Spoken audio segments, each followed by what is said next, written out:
Today is day 111 of the year 2021, and the date is April 21, 2021. I'm reading from the New Living Translation of the Chronological One-Year Reading Bible. Today's scripture is from 2 Samuel. 2 Samuel chapter 3, starting at verse 6. Heading, Abner joins forces with David. As the war between the house of Saul and the house of David went on, Abner became a powerful leader among those loyal to Saul. One day, Ishbosheth, Saul's son, accused Abner of sleeping with one of his father's concubines, a woman named Rizpah, daughter of Aiah. Abner was furious. "Am I some Judean dog to be kicked around like this?" he shouted. "After all I have done for your father, Saul, and his family and friends, by not handing you over to David? Is this my reward? What that you should find fault with me about this woman?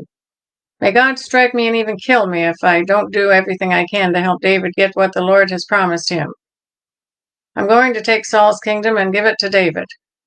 I will establish the throne of David over Israel as well as Judah, all the way from Dan in the north to Sheba in the south."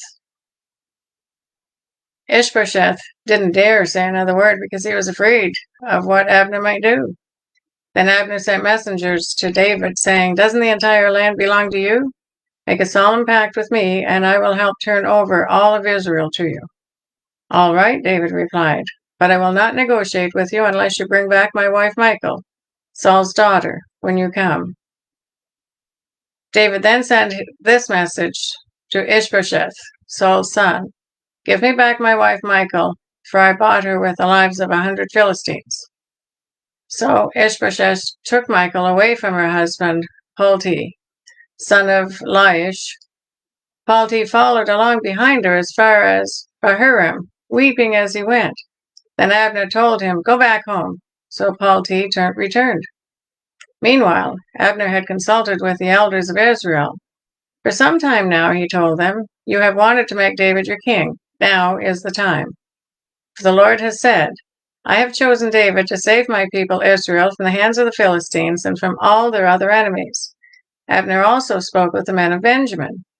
Then he went to Hebron to tell David that all the people of Israel and Benjamin have agreed to support him.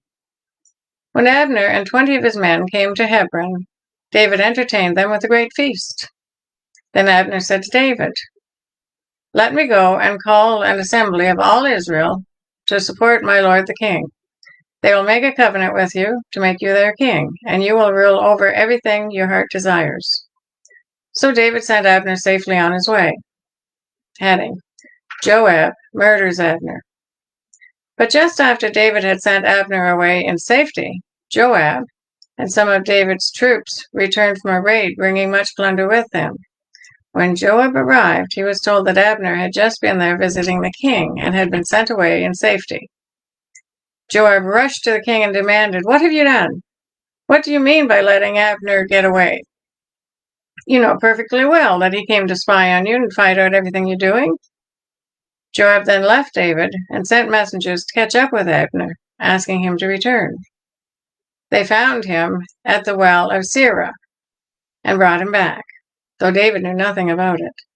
When Abner arrived back at Hebron, Joab took him aside at the gateway as if to speak with him privately. But then he stabbed Abner in the stomach and killed him in revenge for killing his brother Asahel. When David heard about it, he declared, "I vow by the Lord that I and my kingdom are forever innocent of the crime against Abner, son of Ner. Joab and his family are the guilty ones. May the family of Joab be cursed in every generation, with a man who has open sores or leprosy, or who walks on crutches, or dies by the sword, or begs for food." So Joab and his brother Abishai killed Abner, because Abner had killed their brother Asahel at the Battle of Gibeon. Heading, David mourns Abner's death. Then David said to Joab and all those who were with him, "Tear your clothes and put on burlap, mourn for Abner." And King David himself walked behind the procession to the grave. They buried Abner in Hebron, and the king and all the people wept at his graveside. Then the king sang this funeral song for Abner. Should Abner had died as fools die, your hands were not bound, your feet were not chained.